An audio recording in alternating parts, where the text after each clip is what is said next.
강림준비 시대라는 시대가 어떤 시대인가를 보기 위해서 오늘 누구에 대해서 공부를 해봐야 되는가 하면은 현대 실존 철학자 중에서 제일 중요한 사람 가운데 한 사람을 야스퍼스라고 하는 사람을 칩니다. 그 야스퍼스가 무슨 얘기를 했는가 하면 이런 얘기를 했어요. 이 철학자들도 철학을 열심히 연구하다 보니까 원리에 자꾸 다가오는 거예요. 뭐라고 이런 얘기를 했습니다. BC 5세기를 중심으로 하여 BC 800년과 BC 200년 사이에 중국, 인도, 페르시아, 팔레스타인, 그리스 등에서 동시에 그리고 독자적으로 인류의 정신적인 기초가 마련되었다. 그 후로 지금까지 인류는 그 기반 위에서 살고 있었다. 무슨 얘기인가 하면은 메시아 강림준비 시대에 우리가 알고 있는 4대 성인들이 그때 다 태어났다는 말입니다. 그때에 인류 문명의 기초가 마련이 돼서 그 인류 문명의 기초 위에서 인간들이 2000년 동안 살아왔다 이거예요. 그런데 2000년 동안 살다 보니까 2000년 전에 이 4대 성인이 와서 마련해 놓은 정신 문명의 기초가 이제 자꾸 시대에 뒤떨어지기 시작했다 이거예요. 그래서 우리는 새로운 시대를 기대하게 됐다 하는 얘기를 이 야스퍼스라는 사람이 우리 메시아가 강림 준비 시대에 대해서 원리강론을 받는지 안 받는지 모르지만 거의 비슷한 얘기를 했습니다. 그러면 메시아 재강림 준비 시대는 어떤 시대냐? 이스라엘 민족이 바빌론 포로에서 예루살렘으로 돌아온 후 예수님을 맞을 때까지의 준비기간, 아담 이후의 4000년 복귀 섭리 역사의 중적인 통감 조건에 기반 위에서 최종적인 한 시대에 횡적으로 탕감 복귀하기 위한 시대인데, 강림 준비 시대가 400년이었듯이 메시아 재강림 준비 시대도 400년이라는 말입니다. 가톨릭 교황이 아비뇽의 포로 생활에서 로마로 돌아온 후 재림 예수님을 만질 때까지의 준비기간, 아담으로부터 6000년 복귀 섭리 역사의 총적인 탕감 조건들을 최종적으로 한 시대에 횡적으로 탕감 복귀하기 위한 준비 시대가 바로 메시아 재강림 준비 시대다 이 말입니다. 그러면은 메시아 강림 준비 시대를 다시 한번 돌아오게 되는데, 메시아 강림 준비 시대를 바라보면요, 이 야스퍼스가 정신문명의 기초가 이때 마련됐다고 얘기한 이 시대는 정신문명의 기초만 마련된 것이 아니라 자연과학의 기초도 이때 다 마련이 됐어요. 우리가 수학 시간에 수학 공부하면서 배웠었던 기초 이론들 다 이때 만들어진 것입니다. 피타고라스니 유클리드니 아르키메데스니 하는 사람들이 다 이때 나온 사람들이에요. 이때 지구가 둥글다는 것도 알았고 심지어는 지구의 둘레가 몇 킬로미터라는 것도 다 알았어요. 그런데 그로부터 1700년이 지난 뒤에 지리상의 발견 시대가 와가지고 콜럼버스가 대량을 탐험을 나간다니까 그때의 제일 똑똑한 사람들이 무슨 얘기를 했느냐? 지구는 평평한데 그 끝에는 낭떠러지가 있다. 너 너무 멀리 바닥까지 나갔다가 거기에 떨어져 죽는 수가 있다. 1700년 지난 뒤에 사람들이 1700년 전 사람들보다도 훨씬 더 어리석었다는 말입니다. 그때 이미 다 나왔었던 얘기를 가지고서 그 이후에 1700년 후에 사람들이 바로 같은 소리를 했었어요. 그러니까 이때 이미 자연과학의 기초도 다 마련됐고요, 사회과학도 어느 정도로 마련됐었느냐? 이때 사회과학을 보면 이미 1700년 전에 뭐가 있었는가 하면은 플라톤이라는 사람이 나와가지고서 사회주의를 이미 얘기를 했었어요. 그리고 이때 뭐도 있었는가 하면 지금의 유엔보다도 더 민주적인 유엔이 있었습니다. 그 서양만 있었던 건가요? 아니에요. 동양에서 화평조약이라고 하는 지금으로 말하는 유엔 같은 지구가 있어가지고서 중국의 평화를 가져왔었습니다. 그래서 이 메시아 강림 준비 시대를 우리가 올바로 알고서 메시아 재강림 준비 시대도 알 수 있다 하는 얘기가 나오게 되는데, 그러면은 이제 메시아 재강림 준비 시대를 알아보기 위해서 역사를 다시 한번 공부를 해보면은 헬레니즘이라는 게 있었습니다. 지금부터 2000년 전에. 이건 뭔가 하면요, 저 그리스 로마의 정신문명을 이야기하는 것이에요. 특히 그리스 문화를 얘기하는데 여기서는 뭐를 중요시했는가 하면 지식을 중요시했어요. 그래서 소크라테스라는 사람이 한 제일 유명한 얘기가 뭡니까? 너 자신을 알아라 이거예요. 알아라. 그래서 지식을 얘기를 했는데 지식 플러스 하나를 더 더한 것이 뭔가 하면 헤브라이즘이라는 거예요. 여기서는 뭐라 하느냐, 예수님이 나오셔서 진리를 알지니 진리가 너희를 자유롭게 하리라 하시면서도 동시에 뭐까지도 얘기하느냐, 하나님의 사랑까지도 얘기하는 심정 문화를 얘기했단 말입니다. 여기서 지식 문화가 있었고 심정 문화가 있었는데, 이 지식 문화를 얘기하던 그 나라는 세계적인 최고의 강국이었었고, 이 심정 문화를 얘기하던 이스라엘 나라는요, 이 유럽에서도 저 변방으로 떨어져 있는 미개지대였어요. 거기에 제일 숫자가 작은 민족이었습니다.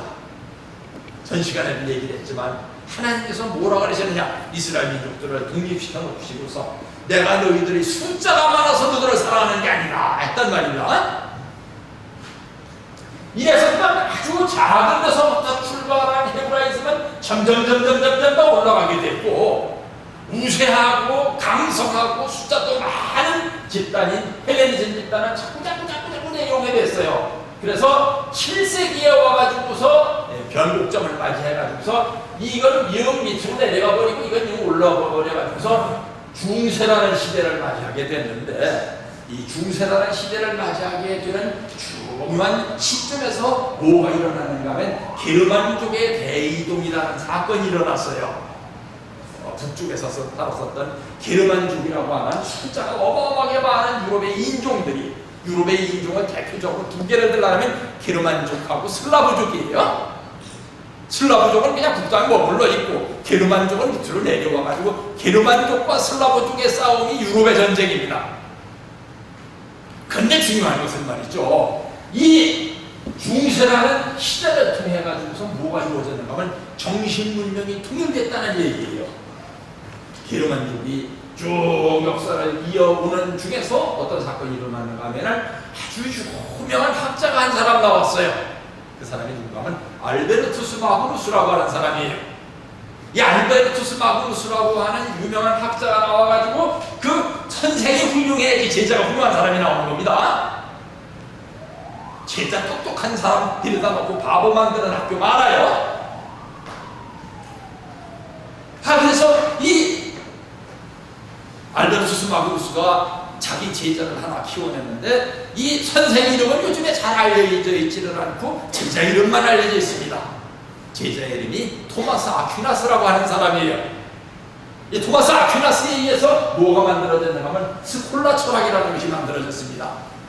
이 토마스 아퀴나스의 스콜라 철학이 왜 중요한가 하면 스콜라 철학을 중심 삼고 유럽이 통일됐다는 얘기예요. 참 다른 얘기를 조금 하고 넘어가겠습니다만, 제가 어떤 세미나에 가가지고 또 어떤 교수가 우리가 통일되려면 독일 통일 방식을 잘 연구를 해야 된다는데 지금 이의를 제기한 적이 있습니다.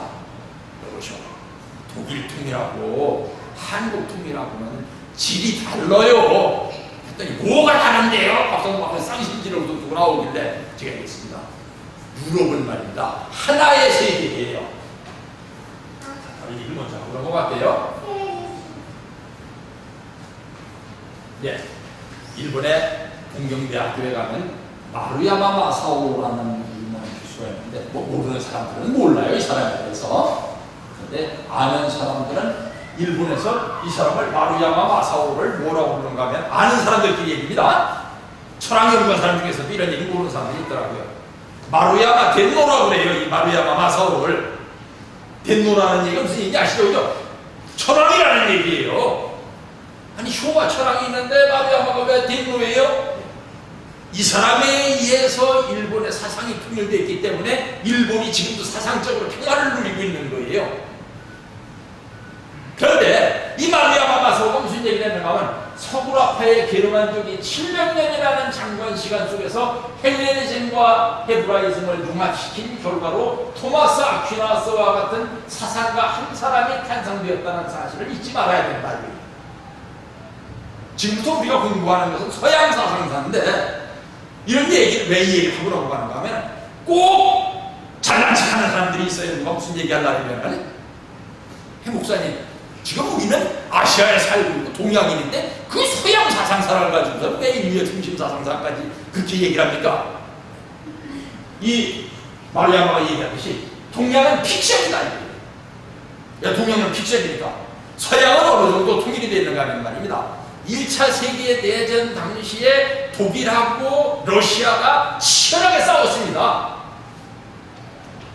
이 치열하게 싸울 때에 독일이 동쪽에도 적이 있고 서쪽에도 적이 있으니까 동쪽에 있는 적이나 서쪽에 있는 적이나 둘 중에 하나는 좀 화평을 하고 한쪽 적하고만 싸우려고 계획을 세웠어요.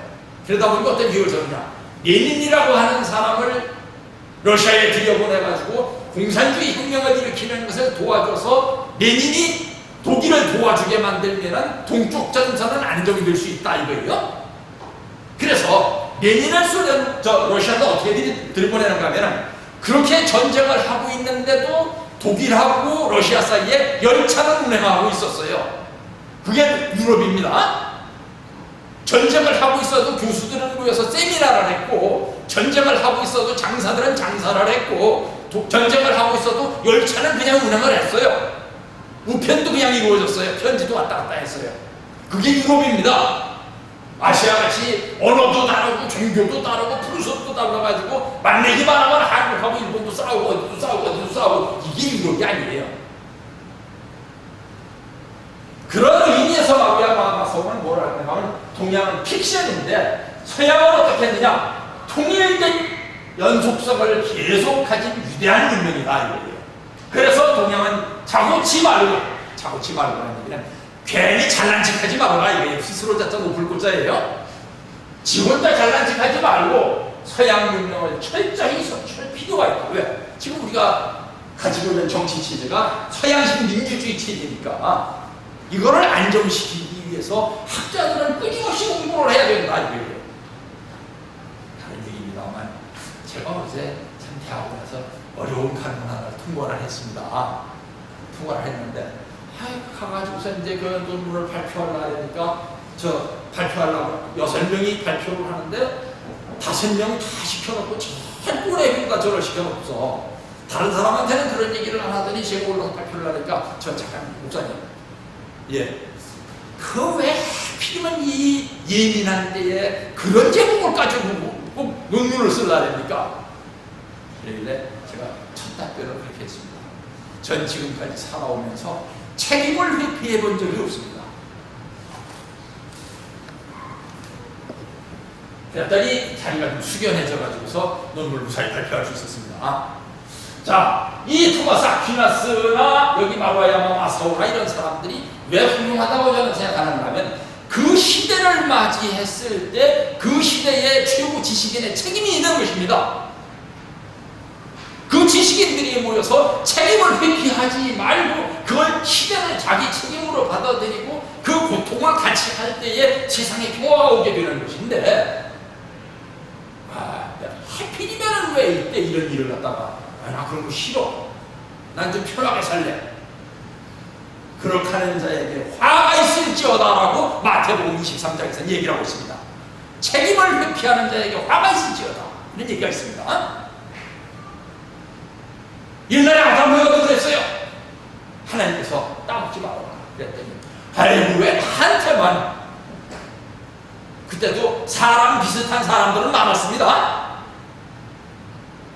그런데 아담 혀한테 따먹지 말아라 했더니 아이고 왜 나한테만 그런 걸 맡겨, 나도 세상 사람들처럼 편하게 살래.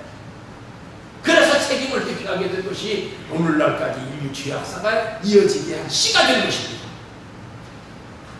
자, 다시 한번 아까 얘기 들어갑시다.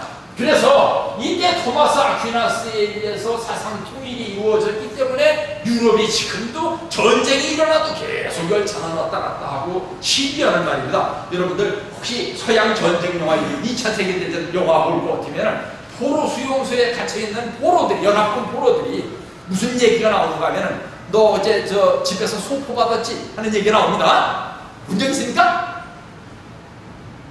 독일군의 포로가 되어가 있는 연합군 포로들이 2차 대전 당시에 너 어제 집에서 소포 받았지? 그러니까 소포 받았어. 그거 좀 나 좀 같이 먹자.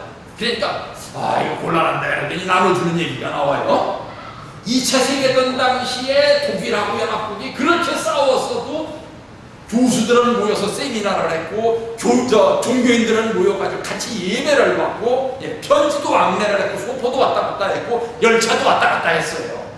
그게 유럽이에요. 아시아하고는 다릅니다.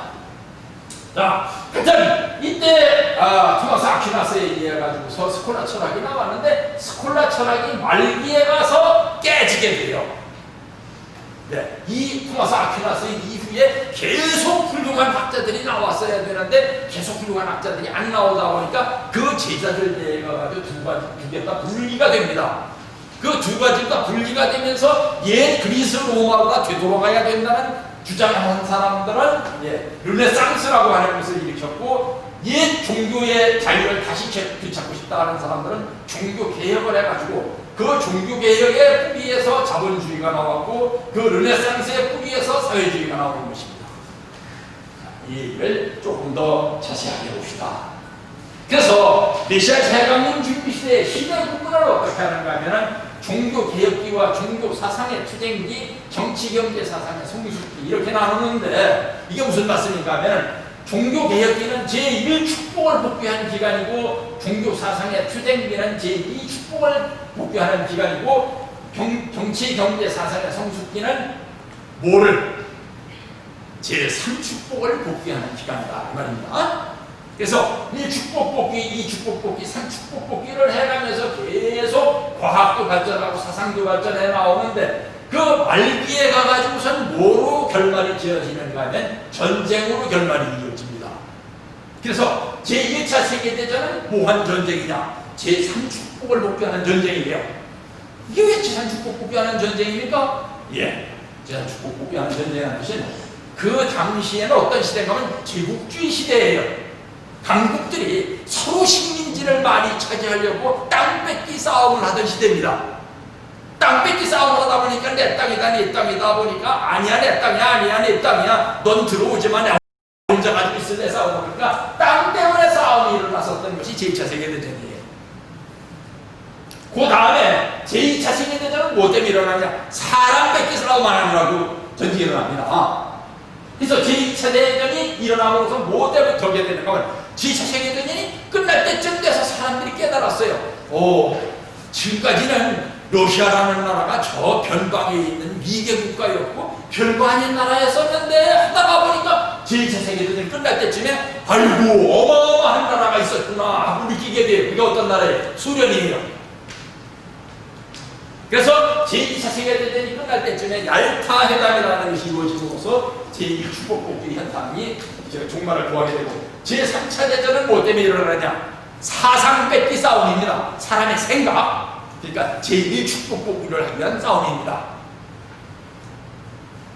이거는 왜 그러냐? 사탄이 제일 좋아하는 것이 만물이었기 때문이에요. 전 시간에 말씀드렸죠. 만물의 주인이 누가 될 것인가를 놓고 사탄이 내가 지금까지 뺐다 몰려가지고서 만물을 창조하는데 수고했는데 인간이 주인이라고? 나 그럴 수 없어. 난 내 거 찾을래. 그것이 사탄의 타락이었었다 이거예요. 마찬가지로 그래서 제일 먼저 제1차 세계대전은 제3축복 복귀부터 하게 됐다는 말입니다. 그래서 문예부흥과 종교개혁은 동시에 일어나는 것인데, 문예부흥은 헬레니즘을 독립시키기 위한 것이고 종교개혁은 헤브라이즘을 다시 원상복구하기 위한 운동으로 일어났단 말입니다. 여기에는 누구의 책임이 크냐? 제가 보기에는 종교의 책임이 커요. 왜? 종교가 그 당시에 과학을 품었어야 되는데, 철학을 품었어야 되는데, 종교가 종교의 순수성만 보존을 하려고 과학도 배제하고 철학도 배제하고 사상도 배제하고 경제도 우습게 알고 그러다 보니까 이 모든 것들이 종교에서 떨어져 나가는 것이 문예부흥이었단 말입니다. 그래서 사상을 구분할 때에 하늘편 사상과 사탄편 사상을 구분하는 기준은 뭐냐? 기준이 하나님이냐 아니냐예요. 딴 건 없어요. 하나님이냐 아니냐. 무슨 철학을 하면서 뭐 장난치고하고 떠들고 하는데 그 속에 하나님이 없다. 그거는 가인형 사상입니다. 뭐 좀 현찮고 체계적이지도 않고 뭐 얘기 들어보니까 좀 뒤숭숭하기도 하고 무식하기도 하고 그런데 그 중심에 하나님이 있다. 그러면 아벨편 사상이에요. 그래서 메시아 재강림 준비 시대가 되면서 이 메시아 재강림 준비 시대에 두 개가 쪼개지게 되는데 아벨형 사상과 가인형 사상으로 쪼개지게 됐다 이 말이에요. 그 아벨형 사상은 어떻게 쪼개지느냐? 제일 먼저 토마스 아퀴나스의 제자 중에 유명한 제자가 둘이 있었는데 한 사람은 그하르토라고 하는 사람이었었고 한 사람은 안셀무스라고 하는 사람이었습니다. 안셀름이라고도 합니다. 이 에크하르토는 뭐를 주장을 했는가 하면 종교라는 게 말이야 계속 뭐 철학이 어떠니 이론이 어떠니 사상이 어떠니 하는 얘기를 듣다 보니까 내가 종교를 믿으러 교회에 왔는지 사상 배우러 교회에 왔는지 정신이 모호해져. 아이고 이게 도대체 교회야 뭐야 이런 생각을 하게 됐어요 에크하르토가. 그래서 종교의 본 영역은 뭔가 하면 눈 감고 조용히 앉아가지고서 뭘 하는 거 명상을 하는 거 그게 종교의 본 영역이야. 그래서 신비주의를 찾아나갔고 안셀무스라고 하는 사람은 하나님이 계시는지 안 계시는지를 이론적으로 설명을 할 수 있다고 생각을 하고 이론을 살아갔어요. 그러다 보니까 서양 철학을 도로 답습하게 됐습니다. 그래서 이 뿌리에서는 신본주의가 나왔고 이 뿌리에서는 인본주의가 나오게 됐어요. 그러다 보니까 이 종교개혁이 일어났는데 아까도 말씀드렸듯이 마르틴 루터를 중심으로 해가지고 종교개혁이 일어났는데 종교개혁이 끝어가지고서는 꼭 그 성경의 비유가 참 기가 막힙니다. 배가 많이 자라가지고 배가 성숙하게 됐을 때 가라지도 보이게 되느니라 하는 얘기 나왔죠, 그죠? 가라지 무슨 얘기가 우리 식으로 얘기하면 벼눈에 벼가 많이 컸을 때 뭐가 보이게 돼요? 피가 보이게 되죠, 그죠? 피. 무슨 얘기 하려고 얘기하면 좋은 종교개혁인데 종교를 하다 보니까 뭐가 약해졌는가 하면 교황의 권한이 굉장히 약해졌어요. 이 교황의 권한이 약해지니까 지금까지 나쁜 짓을 하고 싶었는데 나쁜 짓을 못하고 있었던 왕들이 교황에게 반역을 한 거예요. 어떤 교단을 욕하게 되는 것 같아요. 제가 이름을 뺄라 합니다. 그래서 왕이 좀 새장가를 가가지고서 새학씨한테 장가를 가고 싶은데 교황이 그거를 못하게 하니까 자기 부인을 갖다 4명을 갈아치우고 5번째 부인을 맞이하면서 교회를 갖다가 자기 나라 교회는 자기가 주인이라고 해버렸어요. 그러다 보니까 국가교회가 됐단 말입니다. 국가교회가 되면 좋은 점도 있는데 나쁜 점이 생겨요. 옛날에 콘스탄티누스 대제에 의해서 기독교가 공인되고 난 뒤에 기독교가 타락하기 시작한 겁니다. 국가교회가 되더라도 교회로서의 본 영역을 지켜가면서 교회로서의 청결성을 지켜가야 되는데 교회로서의 청결성을 지켜나가지를 못하고 종교가 타락을 하게 됐단 말입니다. 그러니까 그 타락한 교회에서 아이고 도대체 이게 교회라고 할 수 있느냐고 하면서 종교개혁이 그날에서 또 일어났어요. 그것이 뭔가 하면은 위클리프라고 하는 사람이 종교개혁을 일으켰는데 그 위클리프의 제자들이 모여서 오늘 감리교를 만든 겁니다. 그 다음에 루터는 독일에서 루터교회를 만들었고 칼빈은 프랑스에서 종교개혁을 하려다 보니까 프랑스에 있는 그 카톨릭 교회에서 엄청나게 핍박을 해서 잡아 죽을 것 같으니까 스위스로 도망을 가가지고서 종교개혁을 일으켰는데 그 제자들이 모여서 오늘날 장로교를 만든 거예요. 그러면서 여기 기독교의 교파들이 생겨났단 말입니다. 그러다 보니까 신교하고 구교하고 싸워가지고선 신교가 올래 구교가 올래 하면서 엄청난 싸움을 하다가 언제 가가지고서 그것이 마감이 되는가 하면 1648년에 와가지고 베스트팔렌 조약이라는 것이 생겨나면서 신교와 구교가 더 이상 싸우지 말자 협정을 맺게 돼요. 이때부터 뭐가 되느냐? 종교 사상의 투쟁기가 나온단 말입니다. 이제 신교하고 구교가 싸우지 말자고 했으니까 주먹 가지고 싸우자는 대신에 뭘 가지고 싸웠느냐? 입 가지고 싸웠단 말입니다. 입 가지고 싸우는 게 뭐예요? 이론을 가지고 싸웠단 말이에요. 그러다 보니까 사상의 투쟁기가 왔습니다. 그래서 대륙에서는 주로 연역법과 귀납법이 발전을 했고, 이 연역법도 귀납법도 아니다 생각하고서 아까 생각했던 것 같이 데카르트와 신비주의를 깨나왔던 사람들은 연역법과 귀납법을 통합해야겠다는 생각을 했어요. 이 생각이 뭐였냐 하면은 프랑스라는 데서 이성주의라는 것이 생겨나는데, 프랑스에서 어떤 사람이 있었는가 하면은 데카르트라고 하는 사람이 철학자가 나왔는데, 이 데카르트는 무슨 말을 했습니까? 제일 유명한 말이 데카르트의 말 생각나는 거 없어요? 나는 생각한다. 고로 나는 존재한다. 이 말이에요. 그러다 보니까 내가 생각을 안 하면 없는 것이다. 이거요. 뭐든지 나에서부터 시작되는 것이다. 그러다 보니까 이것이 철학적으로는 나중에 결론적으로 어떻게 결론이 나는가 하면 독단론이 됐습니다. 내가 있다라면 있는 거고 없다라면 없는 거다. 이게 뭐든지 내가 중심이란 말입니다. 그러니까 독단론이 돼가지고서는 굉장한 고집이 생겨나고 배타적인 생각이 생겨났어요.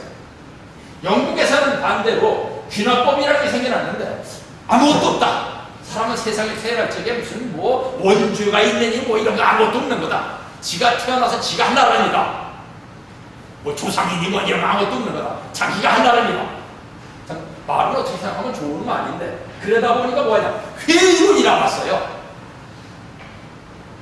이게 도대체 뭐야? 내가 뭐야 그러면? 그러다 보니까 회의주의와 독단주의를 갖다가 합쳐서 어떻게든지 인간의 갈 길을 찾아보겠다고 하는 철학이 어디서 나왔는가 하면 독일에서 나왔는데, 그 독일의 철학자가 칸트였습니다. 칸트 철학에 대해서 얘기하고 한 시간을 해야 되니까 좀 대충해서 넘어갑시다. 그래서 칸트의 철학이 나와가지고 순수이성 비판, 실천이상 비판, 판단력 비판이 세 개의 전설을 내놓음으로 말미암아서 의식이 통일되기 시작했단 말입니다. 언제 이후로? 토마스 아퀴나스 이후로 분열되었었던 사상들이 다시 모이기 시작했단 말입니다. 그래서 칸트의 철학을 무슨 철학이라 그러냐, 아벨형 인생관이다 한다 이거예요. 그래서 칸트, 피히테, 쉘링, 헤겔로 이어지는 그 철학이 아벨형 인생관을 형성했습니다. 종교적으로는 이때 어떤 현상이 일어났는가 하면 스페너라는 사람이 나와가지고 경건주의라는 걸 내왔어요. 우리 교회에서도 말입니다. 스페너에 대해서 연구할 필요가 있는 것이, 친구들 마음에 경건한 게 좀 없어요. 종교에서 경건한 걸 빼놓으면 뭐가 남아요? 뭐든지 절대의식을 가지고, 이게 뭐 토론 대상이냐 아니냐 이게를 생각하지는 말고 절대의식을 가지고 나가야만 이 경건사상이 나오는데, 뭐든지 상대적으로 생각하면 경건주의라는 게 없어요. 뭐 내가 있다고 생각하면 있는 거고 없다고 그러면 없는 거고, 이건 내 책임인데 네가 왜 와가지고 나 얼굴로 하느냐고 이런 식으로 나오면 안 된다는 말입니다. 적어도 교회에 와서 교회 목사가 하는 얘기에 대해서는 좀 어느 정도 신빙성을 갖고 이렇게 절대의식을 가져야 되는데, 그건 목사님 생각이니까 그런 걸 나한테 강요를 하는 거야. 이래기 시작하면 그건 종교가 아니에요. 스페인의 경건주의가 나오고, 아까 말씀드렸듯이 웨슬리의 메소디스트 운동이 나오고, 그리고 폭스의 퀘이커 운동이라는 것이 나오고, 그 다음에 스웨덴 몰이라는 사람이 나와가지고 신명운동을 일으켰습니다. 그런데 이렇게 아벨형 인생관에 의해서 종교개혁이 다시 진행되고 있을 때면 꼭 가라지게 나타나는 법입니다. 가인 인생관도 나왔어요. 허버트라는 사람이 나와가지고서 초월 신교, 신이 있는지 없는지 그런 건 중요하지도 않다고, 우리가 마음 똑바로 가지 양심적으로 사는 여자는 이게 중요한 거라면서 초월 신교라는 것이 내왔고, 스트라우스라고 하는 사람은 예수라는 인물은 가공의 인물이라고 생각을 했어요. 예수가 뭐라고 얘기를 했던 그게 진짜 있는지 없는지 모르지만 그때 중요했을 뿐이지, 지금으로서는 그걸 갖다 절대시할 필요는 없다고 스트라우스가 얘기했습니다. 포이에르바하라는 사람은 기독교의 본질이라는 걸 얘기하면서 유물론을 내놨습니다. 그래서 가인의 인생관을 형성했어요. 그런데 1789년이 돼가지고서 어떤 일이 일어나느냐, 도대체 환경이 어느 정도 악해야 말이지, 그죠? 환경이 최소한 어떤 저기만 악하면은 그 환경을 극복해낼 수가 있는데, 환경이 너무 악하다는 말입니다. 비유를 하자면 소돔성에 10사람의 의인이 없어요. 그래서 저는 하나님께서 멸망시킬 수밖에 없다는 말입니다. 그런데 현대에 와서 소돔성의 멸망 같은 그런 역사는 안 일어났을지라도 어떤 일이 일어났는가 하면은 도대체 너무 환경이 열악함으로 여기에서 참다운 신앙을 계속해 나갈 수가 없다라는 자각이 일어나서 우리 배 타고 신대륙으로 건너가자. 넘어가 버린 거예요. 어디? 메이플라워를 타고서. 그러면서 여기서부터 어떤 운동이 일어났냐? 정치, 경제, 사상의 성숙기가 왔는데 신규의 자유를 추구하면서 영국에서도 뭐가 일어나냐? 명예혁명이 일어났습니다. 왜 명예혁명이라고 하는 겁니다?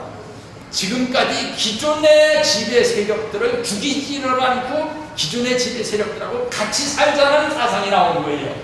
그래서 영국에서 명예혁명이 일어남으로써 영국이 뭐가 됐는가 하면 세계 최초로 최고의 의회주의 민주주의 국가가 됐단 말입니다. 이게 영국의 혁명이고, 미국의 혁명은 뭐냐? 미국의 드디어 독립전쟁이 진행이 돼가지고 어느 정도 독립 가능성이 일어나니까 미국의 많은 유지들이 모여가지고 뭐라 하는 거면 우리도 이제부터 왕국을 만들자 해가지고 우리의 왕국의 왕은 조지 워싱턴이 제일 적합하다 그랬더니 조지 워싱턴이 뭐라 하느냐? 왕국을 만들겠다는 건 왕보다 더 나쁜 놈이라 그랬습니다. 조지 워싱턴이. 그래서 우리는 공화적으로 나갈 것이다. 나는 초대 대통령만 하고선 깨끗하게 물려날 테니까 앞으로 민주주의를 해야 된다. 이게 미국의 독립혁명입니다. 그래서 아벨경의 민주주의가 만들어졌습니다. 그런데 유럽에서는 어떤 일이 일어나는가? 이때 계몽주의라는 것이 나왔어요. 디드론이 발람비를 믿는 사람들이 나와가지고서 지금까지 유럽이 기독교 사상의 그 무지몽매한 사상의 포로가 돼가지고 인간답지도 못한 그런 무지한 삶을 살아왔다. 이 무지한 사람들을 깨우치기 위한 계몽이 필요하다. 해가지고 계몽주의가 나왔는데 참 입에서 담기가 좀 부끄럽습니다. 이때 유럽이 어떤 입장에 있었기 때문에 이런 사람들이 나왔는가 하면 유럽의 귀족이라는 사람들이 아침에 자꾸 몇 시에 일어나는가 하면 오후 2시쯤에 일어나요. 오후 2시쯤에 일어나가지고서 뭐 좀 먹고서 저녁 7시쯤에는 또 파티에 나가가지고 밤새도록 술 먹고 밤새도록 춤추고 하다가 밤 3시, 4시나 돼가지고 집으로 돌아온단 말입니다. 그러면서 무슨 짓을 했어요? 간음을 했어요. 귀족들끼리. 이래가지고선 이 여자가 자기 남편이 아닌 남자의 아기를 임신을 하게 되면 천년피하게도 또 그걸 갖다가 거짓말을 하는데 뭐라 하는 내가 몸이 불편하니까 어디 농촌에 가서 잠깐 쉬다 왔으면 좋겠다고. 그러면 남편도 또 알아요. 그게 무슨 얘기인지. 그럼 가서 쉬고 오라고. 그럼 이 여자가 시골에 가가지고 아기를 낳으면 그 아기의 본래 아빠가 돈을 내줘요. 그것도 돈을 키워가지고. 그러면 얘가 뭐가 되느냐? 홍길동이 되는 거예요. 홍길동이 뭡니까? 우리 여기 한번 나왔더라고요. 홍길동이 왜 홍길동이 됐는지 아냐고. 저 아버지한테 저 아버지라는 얘기를 못하고 살다 보니까 무서운 복을 품게 돼가지고 홍길동이 된 거라고. 이 사람들이 디드론이 갈랑베르 이런 사람들이 전부 그런 사람들이에요. 유럽 사회의 사생아들입니다.